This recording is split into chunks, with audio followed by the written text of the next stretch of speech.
Welcome listeners to Restless Killers and Mysteries with Roger Heilig. I'm Roger Heilig, your guide through the labyrinth of some of the most chilling and perplexing criminal minds that history has ever recorded. If you're intrigued by what lurks in the shadows, and have an insatiable curiosity about true crime, you've come to the right place. Today's episode is packed with stories that will both fascinate and bewilder you. We're diving headfirst into the dark and twisted lives of three notorious figures in the true crime world: BTK, the Grim Sleeper, and Ted Bundy. Now, don't worry if you're not a seasoned crime aficionado. I'll break down their stories in a way that's easy to follow yet filled with depth and detail. First up, we have BTK, a name that sends shivers down the spines of many. BTK stands for bind, torture, kill, which pretty much sums up his gruesome modus operandi. Dennis Rader, the man behind the moniker, held Wichita, Kansas in a grip of terror for decades. He seemed to be an ordinary man, a husband, father, and church leader, with a horrifying secret life that would shock any community to its core.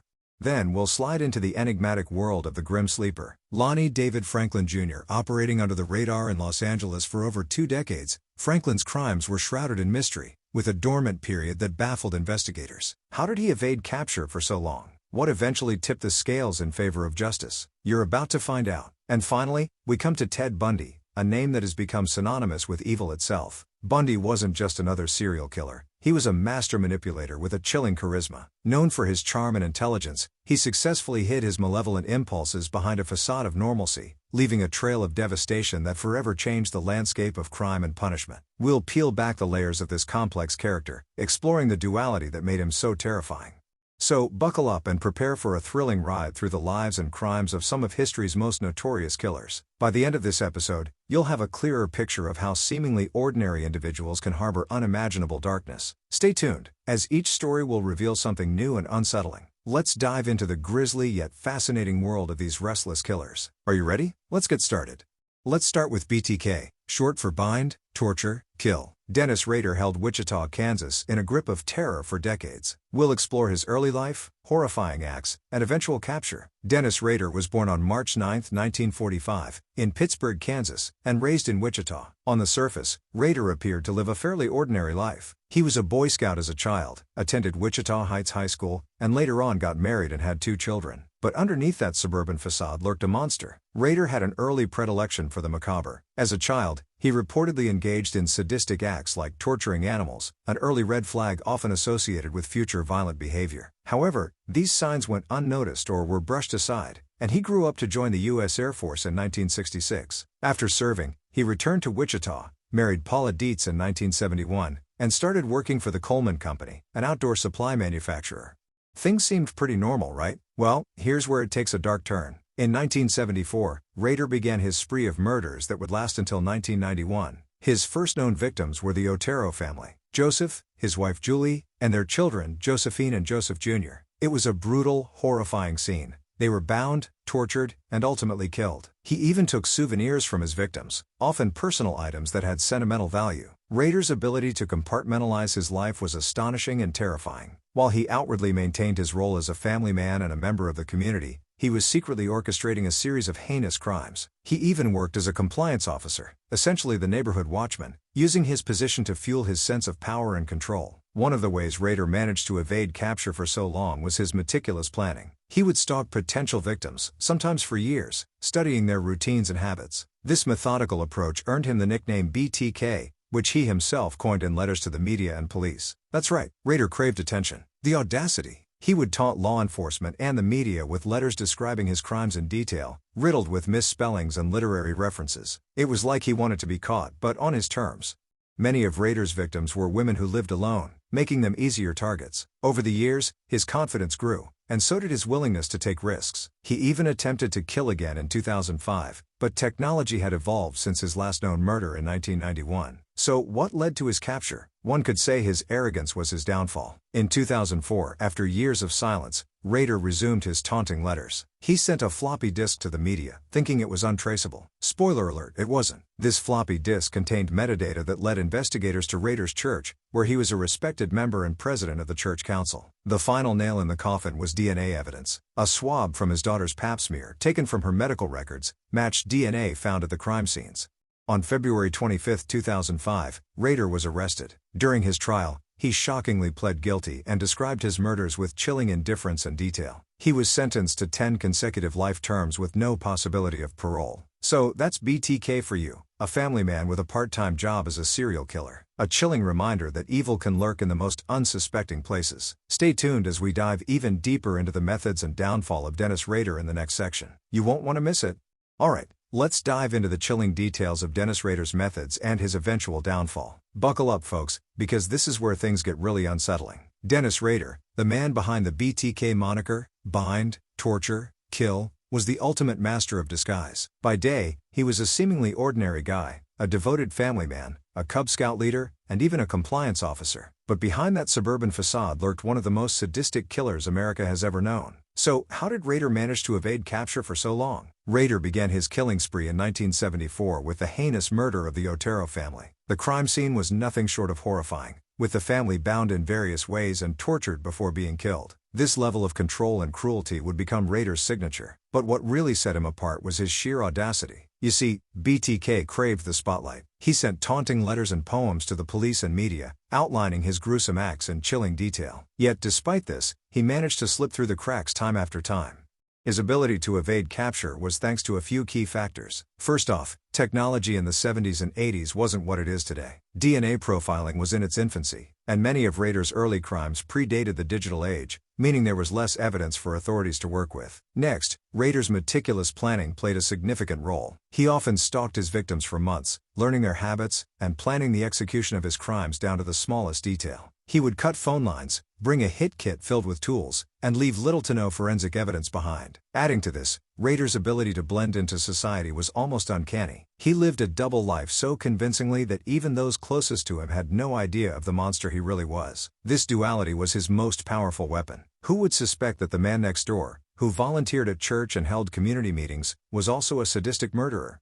But Rader made a critical mistake that would eventually lead to his capture. Fast forward to 2004, nearly 30 years into his reign of terror. By then, advances in forensic science had made it harder for serial killers to fly under the radar. And Rader, perhaps emboldened by his long run of evasion, couldn't resist the urge to reach out to the media once more. In one of his letters, he foolishly asked the police if they could trace a floppy disk back to his computer. Assured that it wouldn't, he sent one in. Spoiler alert, they could trace it. The police tracked the disk back to a church where Rader was an active member, and from there, it was only a matter of time before they zeroed in on him. In a final stroke of poetic justice, DNA evidence linked him directly to the BTK killings, sealing his fate.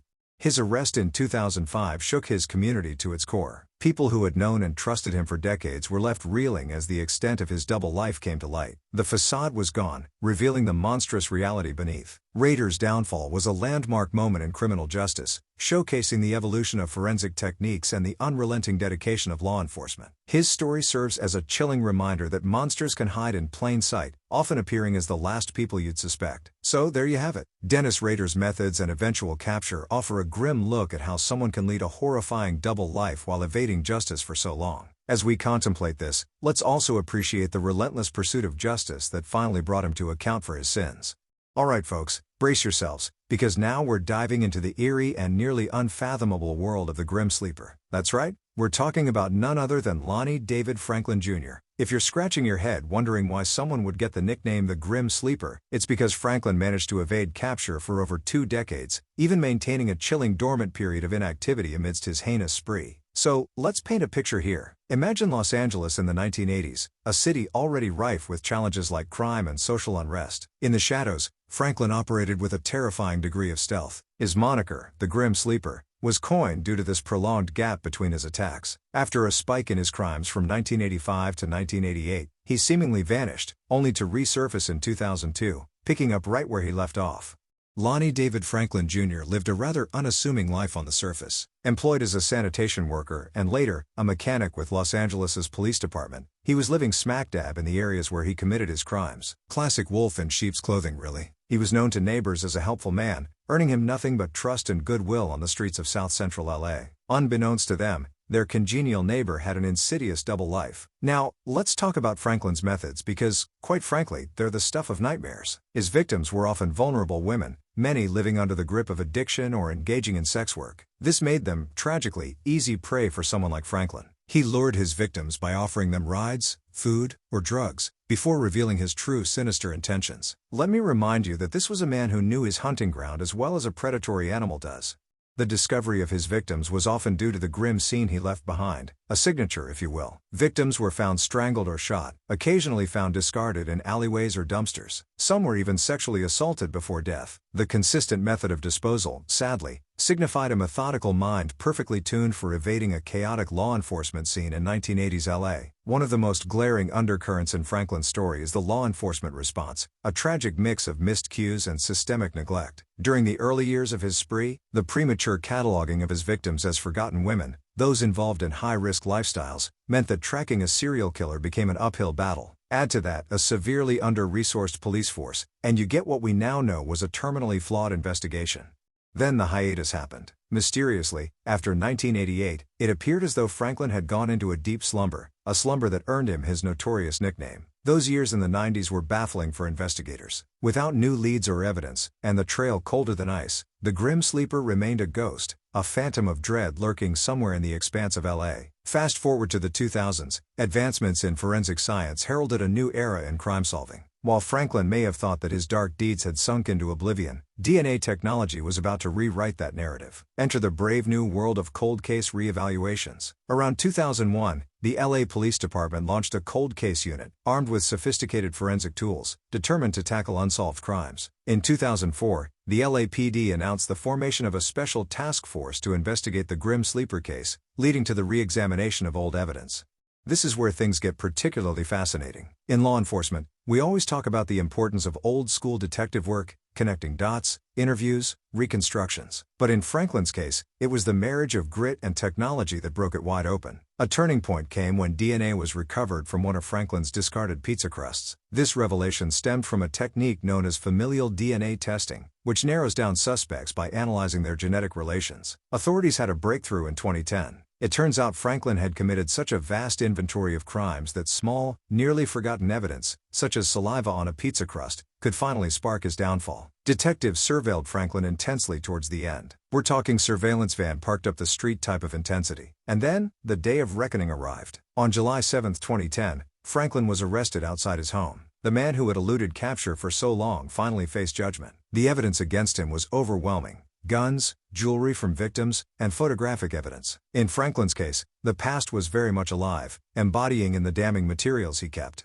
Lonnie Franklin Jr. was indicted for 10 counts of murder and 1 count of attempted murder, representing only the known victims. Franklin's arrest sent shockwaves through the community, reigniting conversations around systemic issues and the importance of unrelenting justice. So there you have it, a grim chapter in LA's history. What Lonnie Franklin Jr., the Grim Sleeper, manifested was more than a series of horrific killings. It was a tale of technological hope bridging a canyon of time and missed opportunities. It's a sober reminder that in the shadows, evil may lurk, but justice, aided by innovation and determination, waits unflinchingly. Stay with me, folks, because we're far from done with today's twisted tour. Up next, we'll journey into the macabre world of Ted Bundy, a man as charming as he was deadly. When Lonnie Franklin, the Grim Sleeper, was finally arrested in July 2010, the community's reaction was a mix of shock, relief, and fury. For over 2 decades, he terrorized the streets of South Los Angeles, yet his arrest brought to light not only his horrifying crimes, but also the systemic failures that allowed him to operate for so long. Let's dive into the seismic impact his capture had. First, let's talk about the community. For years, the residents of South LA have been living in fear, haunted by the series of murders targeting women, mainly black women, in their neighborhoods. Franklin's arrest, brought about by a combination of new DNA technologies and the persistence of law enforcement, ignited a sense of outrage over how the victims were ignored or dismissed. These women, many marginalized by society, didn't receive the attention they deserved, and the community made sure their voices were heard. Protests and vigils sprung up, demanding justice not just for the past victims, but for all those who might still be in the shadows. Now, on to the impact on criminal investigations. Franklin's case became a pivotal example of how forensic advancements could breathe new life into cold cases. The breakthrough in linking Franklin to the crimes was, believe it or not, through familial DNA, a cutting-edge technique at the time. Franklin was snared when his son's DNA sample, taken during a routine arrest, showed familial connections to DNA found at the crime scenes. This method has since been put to use in numerous cases, providing a powerful tool to close the gap that often lets heinous criminals slip through. Franklin's trial also opened up conversations about the role of technology in law enforcement. The Los Angeles Police Department made significant improvements in their DNA testing and storage techniques. Over 50,000 DNA profiles were created as a result of renewed efforts and funding pushed in the aftermath of Franklin's arrest. The trial itself, which extended over a 6-year period, exposed the dual life Franklin led, a life so ordinary, he was hiding in plain sight. Franklin's methods, meanwhile, were chillingly methodical. He often followed a pattern, picking up victims, usually vulnerable women, taking them to his home, and then the unspeakable occurred. His ability to lay low during what came to be known as his sleeper period in the 80s and 90s confused investigators. However, his collection of photographs and trophies from his victims, found in his home, provided undeniable evidence that painted a grim picture of his psyche. Community impact was profound, establishing the necessity for better investigative practices and victim support systems. The frustration experienced by the victims' families, who felt their cases were marginalized, turned into advocacy for more robust cold case units and better care for victim communities. A lasting change was seen in how law enforcement interacted with and supported these communities, which had long felt neglected. However, Franklin's story doesn't end with his conviction. As of his death in March 2020, many questions lingered. Could there be more victims? Were there others involved who helped him? These questions keep investigators and amateur sleuths busy, ensuring that the Grim Sleeper's case will remain a topic of intrigue and study for years to come. So, while Franklin's arrest did bring an end to one of Los Angeles' most notorious killing sprees, it also sparked systemic changes and opened the floor for essential discussions on forensic science, community relations, and justice for the often overlooked. And sometimes, in the midst of tragedy and darkness, that's the silver lining we find: resilience, change, and a collective vow to do better. Alright folks, we're now venturing into the chilling saga of Ted Bundy, perhaps the most infamous and disturbing serial killer of the 20th century. The name itself sends shivers down the spine of many. Why? Because Ted Bundy wasn't your typical criminal. He was devilishly handsome, highly intelligent, and could charm the socks off of anyone. Yet behind that facade of normalcy lurked a darkness so profound, it led to the deaths of at least 30 young women, and probably more. So where did this duality start? Well, Ted Bundy was born on November 24, 1946 in Burlington, Vermont. His birth name was Theodore Robert Cowell. He was raised thinking his grandparents were his parents, and his mother was his sister. Talk about a family drama. This sort of complicated familial background is often considered the root of his psychological issues. Eventually, his mother moved and married John Bundy, and Ted assumed his stepfather's surname. From an early age, Ted exhibited signs that weren't exactly comforting. He was fascinated by knives and had a strange obsession with peeking into people's windows. These quirky behaviors were minor alarms that would eventually crescendo into a cacophony of violence and death. Ted's charm was not just skin deep. The guy was a smooth talker, very well educated, and even dabbled in politics. Attending the University of Puget Sound and later transferring to the University of Washington, he studied psychology and eventually went to law school. His intelligence seemed limitless, which only made his eventual downfall all the more dramatic and chilling. But the pivot from charm to chaos happened in the early 1970s. He began his murder spree in Washington state, luring young women with his clean-cut looks and caramel-coated words. Often, he'd fake an injury, asking for help to carry books or load items into his car, a classic tactic that played on the kindness of his victims. They'd soon find themselves bludgeoned or strangled, their lives cut short by a man who viewed them simply as objects.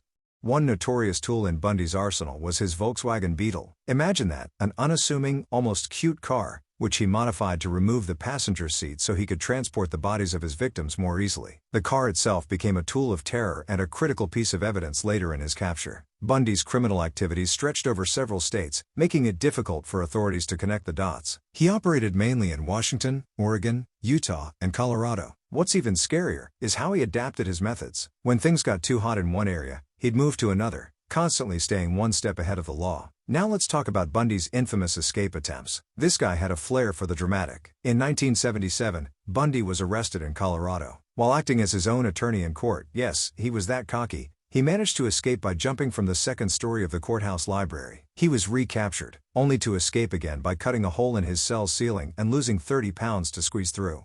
Where did he head next? Straight to Florida, where he committed the brutal Chi Omega sorority house murders at Florida State University, an event so horrendous, it made headlines nationwide. You'd think someone on the run for so long would be on edge, but Bundy's supreme confidence was almost his undoing. He was eventually captured because he drove a stolen car erratically. Yep, the sophisticated, clever Ted Bundy brought down by bad driving. His capture led to a whirlwind of court cases, escaping attempts, and media frenzy that immortalized his name in the annals of American crime. But what made Ted Bundy even more terrifying was his courtroom presence. Representing himself, his charisma was on full display as he cross-examined witnesses and presented his case. He even got engaged to Carol Ann Boone, who believed in his innocence, right there in the courtroom during his trial. Mind-blowing audacity. Bundy was finally sentenced to death, and after several rounds of appeals, he was executed via the electric chair in Florida on January 24, 1989. Even in his final moments, he remained a figure of intrigue, giving interviews and maintaining a centric role in the media circus that swirled around him. The tale of Ted Bundy is as fascinating as it is horrifying. His ability to mask his sinister motives behind a veil of normalcy makes him a singularly terrifying figure in the annals of crime. It's a stark reminder that evil can sometimes come packaged in the most unassuming forms, deceiving us with charm, intellect, and a disarming smile. Ted Bundy's trial is one for the books, literally. It was the first trial to be nationally televised in the United States, and it was, in a word, sensational. Imagine, a courtroom packed with reporters, curious onlookers, and the occasional Bundy groupie. Yes, you heard that right. Women were inexplicably fascinated by him, capitalizing on his charm even as horrific details of his crimes were being laid bare. Bundy, in his infinite arrogance and self-belief, chose to represent himself in court. He was studying law at the time of his capture, so he figured, why not play attorney too? Talk about hubris. This move turned the trial into high drama, with Bundy cross-examining his own victims and witnesses, which only added to the surreal nature of the events. Bundy relished the limelight, using the trial as his own twisted stage to perform. For starters, the main trial in Miami, Florida, commenced in June 1979. Bundy was attending as the accused in a series of grisly murders at Florida State University's Chi Omega sorority house. The evidence against him was not just compelling, it was chilling. Bite mark evidence on one of the victims matched Bundy's dental impression exactly. This piece of forensic evidence was crucial in securing his conviction. Can you imagine the audacity? He attacked those women so savagely that his bite marks became the final nail in his coffin. The carnival atmosphere in the courtroom was amplified by Bundy's unpredictable behavior. At one point, he proposed to his then-girlfriend, Carol Ann Boone, during the penalty phase of his trial. Since proposals made in open court in Florida were considered legal at the time, they were technically married when she said yes. The trial itself was almost secondary to this bizarre act, but make no mistake, Bundy was found guilty on all charges and sentenced to death. Now, let's discuss the legacy Bundy left behind. His case forever changed the American criminal justice system and the public's perception of serial killers. Before Bundy, the idea that someone could look, sound, and act like the guy next door, yet harbor such malevolence, wasn't common public knowledge. Bundy shattered that illusion. From a forensic science perspective, his trial was groundbreaking. The bite mark evidence used to convict him was controversial but effective, setting a precedent for future cases. It also propelled the field of forensic odontology into a more prominent position within criminal investigations. In terms of pop culture, Bundy is almost a household name, a dark celebrity of sorts. He represents the archetype of the killer with a mask of sanity, a person who navigates the world looking like everyone else while hiding monstrous tendencies. Books, movies, and documentaries have been made about his life, featuring everything from clinical dissections of his crimes to dramatic interpretations of his persona. Most notably, Zac Efron portrayed him in the 2019 film Extremely Wicked, Shockingly Evil, and Vile, illustrating how Bundy continues to grip the public imagination decades after his execution. Interestingly, Bundy's trial also exposed the role of media in modern criminal justice. The constant broadcasting turned the proceedings into a spectator sport, putting pressure on everyone involved, from the lawyers to the judges, to perform under the unwavering gaze of the public eye. It was a prelude to the media frenzies we see today around high-profile cases. Bundy's effect on society and the criminal justice system cannot be overstated. He was executed on January 24, 1989. But the discussions he sparked about the nature of evil, the reliability of forensic evidence, and the role of media in the courtroom are far from over. His legacy is a chilling reminder of the complexities that lie within the human psyche, and the importance of vigilance in a world where the facade of normalcy can hide the darkest intentions. Well folks, that brings us to the end of today's spine-chilling episode of Restless Killers and Mysteries with Roger Heilig. We've traveled through the chilling corridors of BTK's mind, torture, kill reign of terror in Wichita, the grim sleeper's decades-long nightmare in Los Angeles, and the twisted charm and malevolent genius of Ted Bundy. Quite the trip through the dark side, wasn't it? Each of these individuals left an indelible mark, not just on their victims and their families, but on the communities that lived in fear, and on the annals of criminal investigation. While the details can be grisly, it's through understanding their methods, their captures, and the aftermath that we draw a clearer picture of the human psyche and the importance of relentless investigative work. But we're not stopping here. Oh no, my curious companions. In our next episode, we'll shift gears to focus on mysteries that are yet to be solved. Who were the Zodiac Killer's real targets? What happened to the Solder children? And can modern forensics finally crack the case of the Black Dahlia? These tantalizing questions and more await as we dive into some of the most baffling unsolved mysteries that still haunt us today.